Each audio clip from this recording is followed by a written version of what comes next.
For the past few weeks, the show that has been trending on Twitter every Sunday night has been The Idol. Whether people have been disgusted by the X scenes or discussions about the terrible set environment and production drama prior to the show's release, it has been a main topic of discussion. Initially, I wasn't going to do a review on the show, but once the third episode was released and everyone seemed disgusted by what they were watching, I kind of became interested. Now that I've completed the series, I actually have a lot to say about Jocelyn. At first, this video was going to be a complete review of the show, but I find that a deep analysis of her is just more interesting. Before I get into this review, I want to give a spoiler warning, physical abuse warning, and every other possible warning I can give. Also, you might hear stuff you don't agree with, but this is just my opinion, so take my opinion with a grain of salt. Thank you.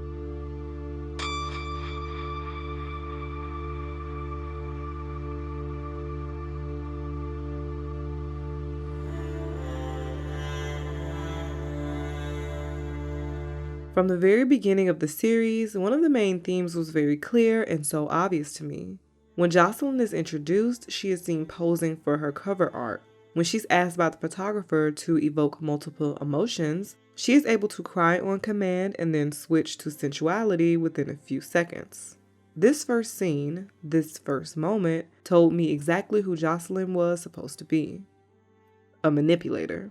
When the intimacy coordinator comes to Jocelyn about exposing her chest, this moment has a lot of nuance. When I initially watched it, I was in agreement with Jocelyn because it is her body, and if she says she feels comfortable, she should be able to do what she wants. It's also very clear that the writers took the role of an intimacy coordinator as a joke and believes that this job basically over-polices people's bodies, which I don't think is fair. In a New York Times article, when asked how she felt about an intimacy coordinator, Depp said, "I totally respect and love intimacy coordinators. I think they belong on set and that it's important to make sure everybody feels safe. I'm very comfortable saying, I'm fine to do this or not this, but some people aren't. At the same time, you have to have this nudity rider. It has to be submitted in advance and it has to be signed by the person and the lawyer. It becomes this very structured legal thing when the purpose is to give freedom and safety to the person who may or may not be doing nudity. You literally can't make a decision about your own body." It makes me wonder if this is how the showrunner Sam Levinson feels about the coordinator on the Euphoria set. It feels like an FU to all the people who have been concerned about the Euphoria cast being exploited on set. These discussions really started to swirl when season 2 of Euphoria was released and we saw Sydney Sweeney's chest so damn much for no damn reason. Sydney Sweeney even spoke out and claimed that she said no to some of her scenes being naked because she felt it was unnecessary. His wanting to always have her naked felt excessive and exploitative. Jocelyn being manipulative throughout the season was hard for me to ignore, even when they tried to make her sympathetic. During the first episode, when Jocelyn discovered that someone leaked that X-rated photo of her, something in the back of my mind told me that she knew something and just didn't care.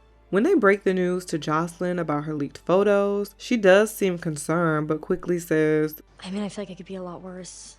That line makes me feel like she was either gauging how her team felt or she's basically letting them know she doesn't care too much. When Jocelyn walks away, Nikki and Benjamin are talking, and Nikki says, "Tomorrow I want to wake up to like 150 Google alerts telling me Jocelyn's some kind of feminist hero." Yeah, me too. But I'm going to start with victim and Yeah. move up from there. Well, it's the same difference. And that's how I feel like Jocelyn's character was received by viewers at the beginning. You as the viewer saw her as the victim, but towards the end, you see that she's the complete opposite.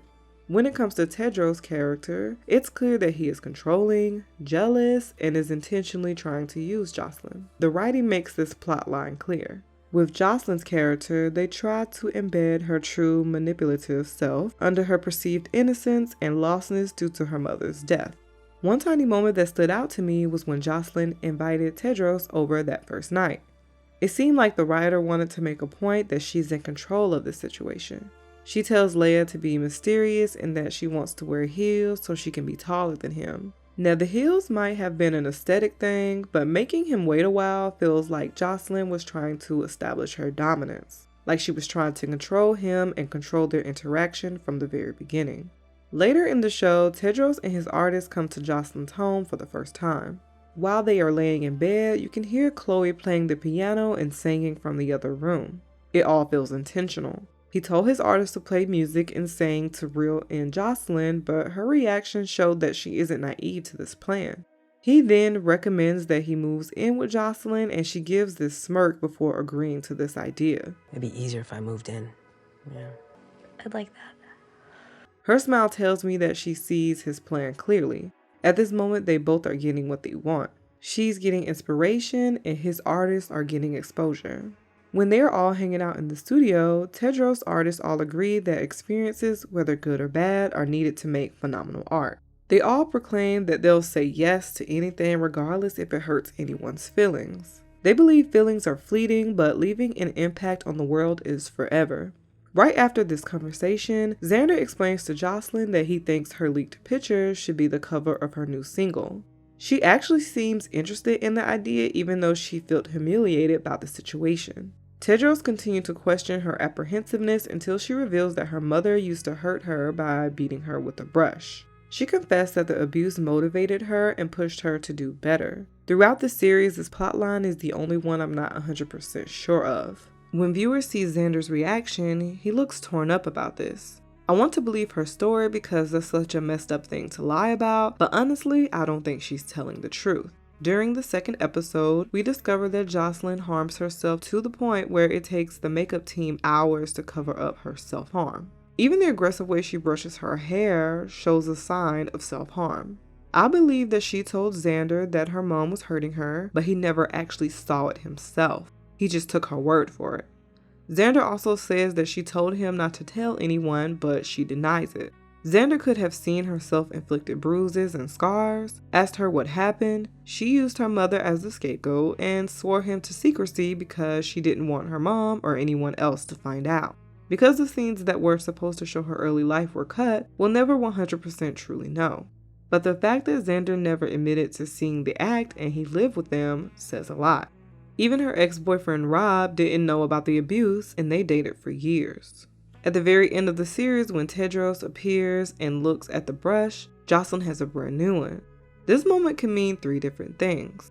The first theory is that she replaced the brush to symbolize that she's not a victim anymore. The second theory is that she was abused by her mom, but not with that exact same brush Tedros used. He didn't notice it was new because he was so caught up in the moment. My last, and I think the more accurate theory, is that the entire brush story was just something she made up. Her decision to let Tedros hurt her correlates with the conversation from earlier. Chloe said, "Some of the most terrible experiences in life can be the most valuable, like artistically." Due to Tedros' artist saying yes to both good and bad experiences, she wanted to follow suit. The brush moment was a perfect opportunity to say yes and push her boundaries to make unbelievable art. Another scene that shows how manipulative Jocelyn is happens when Destiny and Haim came and talked to Jocelyn.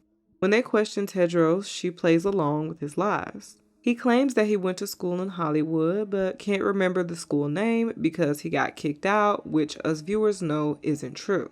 In a previous scene, Destiny and Haim revealed that he was born in Hawaii and he previously went to jail for kidnapping and torture. This motherfucker kidnapped his ex-girlfriend, held her hostage for 3 days, and beat the living shit out of her. Jocelyn playing naive seems disingenuous because in the next episode, she reveals that Tedros told her everything about his past, but of course he embellished it.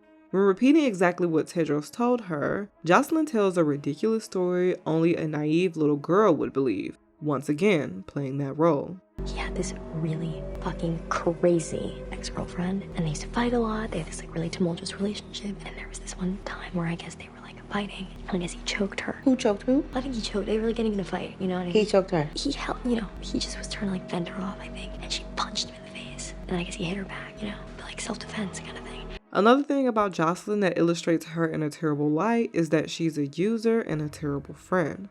From the beginning, she treats her quote-unquote best friend, Leia, like a lapdog and an inconvenience.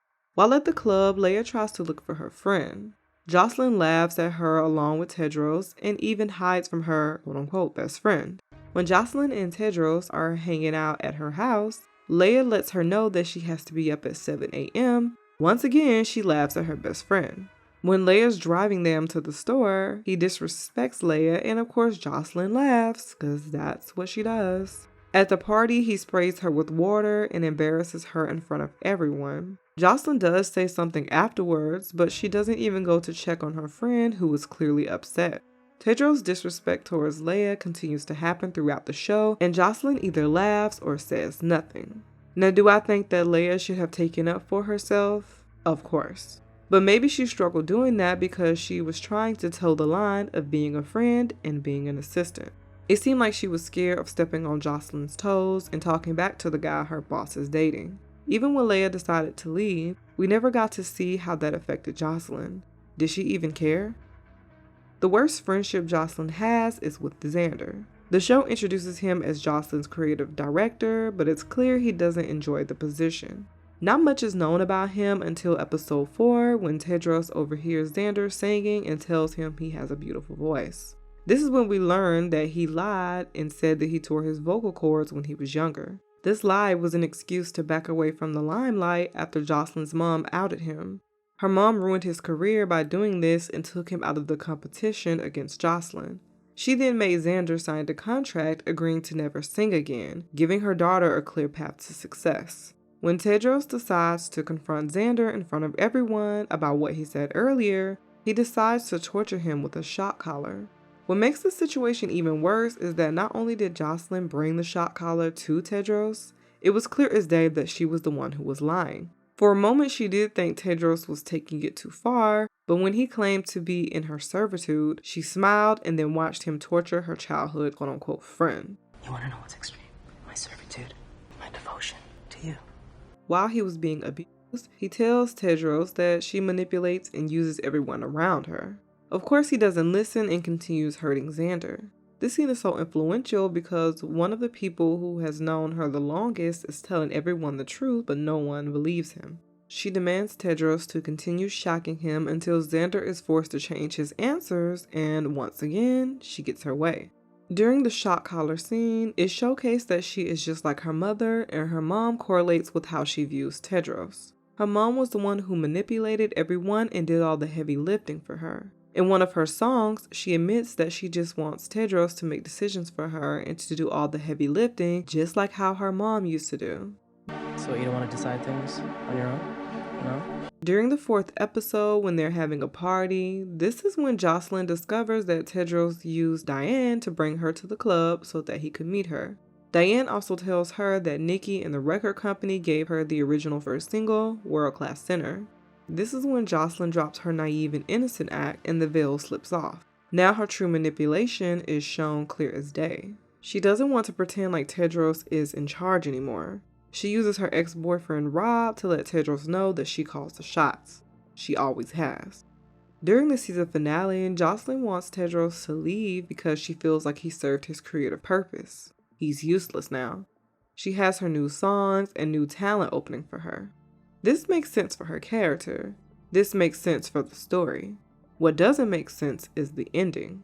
Jocelyn's whole goal of being with Tedros is to get inspiration. She got that, so why did she introduce him to the world as the love of her life? I know one reason could be that she wanted to get her lick back and basically own Tedros, which she does at the end, but what would she gain besides a temporary stroke to her ego? She has full control of him, so now what? After a few weeks, she would get bored with him because he isn't the same anymore. How can he push her creatively and bring her inspiration when he's basically her bitch now? His past got exposed to the public and he loses his club. He's a broken man who can't possibly bring the same energy. Just like how Leia and Xander barely speak up because they're Jocelyn's employees, Tedros will probably be the same because now he fully depends on her. That's why the ending goes against her character arc. If we never saw Tedros again, that would have made so much more sense. She had him, she used him up, and then she tossed him. That makes sense. But honestly, a lot of the show just doesn't make sense anyway. I know it seems like I'm giving her character a hard time, but I do think Tedros and a few other characters were just as terrible as Jocelyn. This show isn't well written, but I do want to give the writing a little credit. Jocelyn's character was consistent for the majority of the show, and the idea that she was just as manipulative was clear as day. Lastly, I want to say that even though this show got a lot of hate, I do think it has a lot of interesting ideas and themes. The execution wasn't fully there, but the score and the cinematography was, so at least there's that. I want to say thank you for watching my video. Please let me know what you think of Jocelyn and the show in general, because I can't wait to see what you guys think. Alright, bye!